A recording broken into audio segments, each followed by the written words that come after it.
वरिष्ठ पातळीवर तर महायुतीमध्ये कुरबुरी सुरू व्हायला लागलेली आहे। कल्याणमध्ये भाजपच्या पदाधिकाऱ्यांनी श्रीकांत शिंदेंना विरोध केलेला आहे। पदाधिकाऱ्यांचं असं म्हणणं आहे की जागा कमल शिंदेला उडी पाहिजे।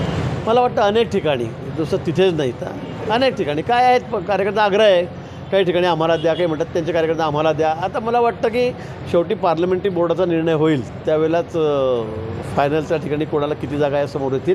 पण मला असं वाटतं की थोड्या दिवसासाठी या सगळ्या गोष्टी आहेत।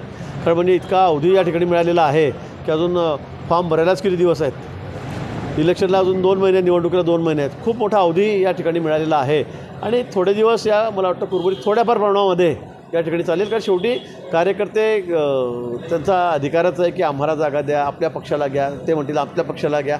3 पक्ष आम्ही एकत्र आहोत, चौथे आमचे RP आमचे भागीदार आहेत आमचे मित्रपक्ष अजून। मला असं वाटतं की पण काही झालं तरी शेवटी अतिशय खेळीमेळीच्या वातावरणामध्ये सगळे प्रश्न मिटणार आहेत आणि आम्ही सगळे एक दिलाने एकमताने निवडणूक लढणार आहोत।